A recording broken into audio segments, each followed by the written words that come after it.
Oke, bismillah teman-teman. Nah, saya ada tips buat kamu yang sudah punya goals untuk tahun depan, tapi masih ragu karena mungkin dari pengalaman tahun-tahun sebelumnya, banyak sekali yang bikin goals, plan, tapi gagal di eksekusinya. Nah, biasanya karena seperti ini teman-teman. Kalau di buku yang kita bahas kemarin di IMIT itu, kemungkinan besar gagalnya karena kemampuan si business owner-nya itu cuman, bisa bikin sesuatu yang visioner mungkin, terus masih sibuk sama hal-hal teknis mungkin seperti itu, tapi kurang di manajerial. Sehingga di eksekusinya nanti, itu kurang sekali pengawasan ke tim, tidak mengerti bagaimana cara evaluasi dan lain sebagainya. Nah, biar semua itu tidak lagi terjadi insya Allah di tahun depan, saya sharing ke kalian bagaimana cara mengeksekusi dengan jauh lebih baik. Jadi, kalau kita sudah bikin goal seperti ini, mungkin kalau teman-teman pakai template atau metode framework si balance scorecard ini, kayak teman-teman sudah memperhatikan di aspek finansial, customer, internal process, learning and growth, dan lain sebagainya, biasanya dari sini sudah ada goals-nya. Terus dari sini kita breakdown ke objektif atau tujuan besarnya jangka panjangnya, misalnya di tahun depan itu seperti apa, di breakdown lah di sini. Tujuannya seperti apa? Misalnya di sini ada memperluas jangkauan brand dari di kuartal 1 tahun depan. Nah, untuk bisa mencapai tujuan ini, kita tentukanlah breakdown lagi menjadi key result atau hasil utama yang harus kita capai supaya tujuan tadi juga tercapai. Nah, contoh misalnya, untuk bisa memperluas jangkauan brand di sini kita buatlah key result atau QR, kita singkat QR. Misalnya, yang pertama, QR 1, reach bulanannya harus naik. Baseline-nya, kalau teman-teman belum pernah ngukur selama ini, ya kita kasih misalnya baseline-nya 0, targetnya 450.000 jangkauan, misalnya dalam satu kuartal. Nah, seperti itu teman-teman. Terus kira 2, leads bertambah, customer baru meningkat, dan seterusnya. Terus kita breakdown lagi menjadi inisiatif. Nah, inisiatif ini maksudnya apa yang sekiranya akan kalian lakukan bersama tim kalian. Strategi inisiatifnya seperti apa. Nah, misalnya untuk bisa mencapai reach tadi berapa, leads-nya tadi berapa, customer baru meningkat berapa, itu inisiatifnya misalnya teman-teman di marketing membuat 12 minggu konten edukasi dan storytelling. Terus membuat program referral, terus optimasi Google Maps, kolaborasi dengan brand lokal lainnya dan lain sebagainya. Nah, jadi kalau misalnya inisiatif program ini tercapai targetnya, key result tadi juga tercapai. Nah, kalau key result tadi tercapai atau hasil utama tadi tercapai, jangkauan di sini atau tujuan si brand ini di kuartal 1 tahun depan itu juga insya Allah akan tercapai. Seperti itu teman-teman. Jadi proses breakdown-nya seperti itu. Jadi ya sesederhana ini kelihatannya seperti itu. Nah, tapi balik lagi teman-teman business owner ini karena minusnya di manajerial, biasanya hal yang seperti ini sekalipun sudah paham, eksekusinya yang gagal, kemungkinan besar seperti itu. Nah, makanya di sini kita melakukan yang namanya PDCA, Plan, Do, Check, and Action. Nah, plannya seperti apa, yang mau dieksekusi yang mana, dan lain sebagainya. Nah, kita tulis di sini, terus kita tulis outputnya apa, deadline-nya kapan, siapa PIC-nya atau siapa yang bertanggung jawab. Seperti itu. Nah, terus kalau kita sudah susun plannya seperti ini, action-nya atau apa yang kita lakukan selanjutnya seperti apa. Ditulis lagi seperti ini, dicek lagi progresnya seperti apa. Kalau ada hambatan, kita cek lagi kenapa terjadi hambatan yang seperti itu. Terus apa solusi sementaranya. Nah, seperti itu teman-teman dari plan ke do. Terus setelah kita ketemu hambatan-hambatan seperti ini, kita lakukan lagi yang namanya cek, PDC. Nah, kita masuk ke cek. Nah, indikatornya apa, targetnya seperti apa dari kendala-kendala sebelumnya. Dievaluasi lagi, dilakukan perbaikan lagi. Kita melakukan tes dan ukur maksudnya di sini.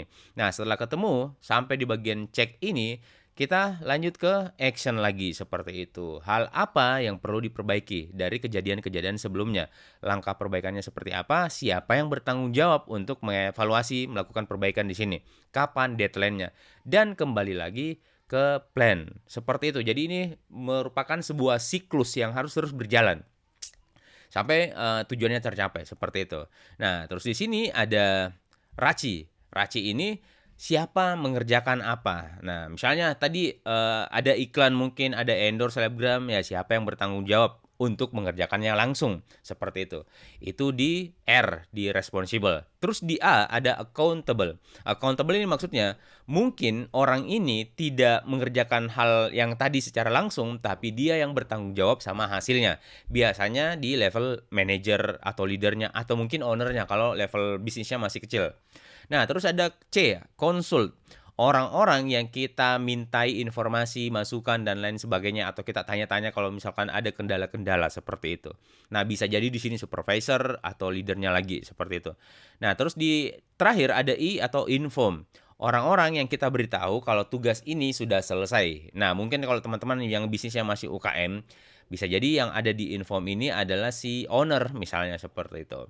Nah, tapi kalau di sini teman-teman, yang perlu diperhatikan adalah dari R, A, C, dan I ini atau RACI ini, biasanya di level bisnis yang masih kecil, itu di R akan ada lebih dari satu orang, di C juga akan ada lebih dari satu orang, di inform juga mungkin seperti itu, tapi di accountable itu harusnya satu orang saja, seperti itu, supaya tidak saling menyalahkan pada akhirnya, seperti itu teman-teman. Nah, terus kita lanjut. Nah, ini teman-teman pasti sudah sangat paham dengan apa yang dikenali dengan istilah KPI, Key Performance Indicator.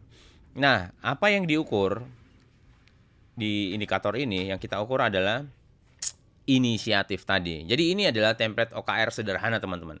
Biasanya kalau kita monitoring dan melakukan pengukuran kinerja atau progres kerjaan kita bersama tim-tim di manajemen, kita bisa pakai OKR seperti ini. Nah, ini contoh template yang sederhana. Tapi untuk teman-teman yang melakukan tugas-tugas yang sifatnya rutinitas, biasanya kita menggunakan KPI untuk mengukur kinerja mereka seperti itu. Jadi misalnya bikin konten itu kan rutin, program referral, optimasi Google Maps dan lain sebagainya, itu biasanya pekerjaan rutin untuk tim-tim di marketing dan kreatif. Jadi mereka bisa pakai KPI untuk mengukur progres di sini teman-teman. Tapi kita di manajemen bisa pakai OKR seperti itu. Nah, cuman setelah mungkin kalian paham ini, mengerti ini, kalian juga mungkin akan bingung nanti di eksekusinya. Makanya nanti kita insya Allah di Januari nanti akan ada program mentoring berjamaah untuk melakukan strategi eksekusi. Jadi kita tidak belajar, tapi kita mengeksekusi langsung goals yang sudah teman-teman buat di akhir tahun ini untuk tahun yang akan datang. Sehingga insya Allah potensi gagalnya akan semakin kecil dan potensi berhasilnya akan semakin besar. Seperti itu, insya Allah. Jadi kita tidak belajarnya sehari 2 hari, tapi kita belajar selama 3 bulan berturut-turut. Jadi ya lumayan lah, goal 1 tahun bisa kita achieve bisa kita berprogres di kuartal pertama, sehingga 3 kuartal selanjutnya insya Allah akan jauh lebih mudah karena kita sudah paham bagaimana mengeksekusi di kuartal pertama. Dan kenapa saya bilang ini insya Allah akan jauh lebih baik, karena di program ini yang belajar bukan cuman kamu leadernya, tapi kamu juga bisa mengajak tim kamu juga belajar di program ini. Dan kelas ini atau program ini isinya bukan cuman 5 bisnis, tapi juga tidak terlalu banyak. Kita targetnya cuma 10 bisnis. Jadi kalian di situ akan berpasang-pasangan. Untuk apa? Biar nanti kalau ada yang semangatnya down, akan disemangati sama badinya, pasangannya. Dari peserta dari bisnis lain seperti itu. Kalau terus juga mungkin kalau kalian lihat nanti pasangan kalian atau badi kalian lebih gacor, lebih kencang, kalian juga akan ikut semangat. Seperti itu teman-teman. Jadi kemungkinan gagal dari eksekusi ini itu insya Allah akan sangat kecil. Bahkan kalau mau bilang, saya berani refund duit kalian kalau kalian ikut ini. Kalau kalian merasa setelah join ini, kalian merasa tidak ada manfaatnya, saya akan refund duit kalian. Saya akan kembalikan duit kalian, seperti itu. Insya Allah. Assalamualaikum warahmatullahi wabarakatuh.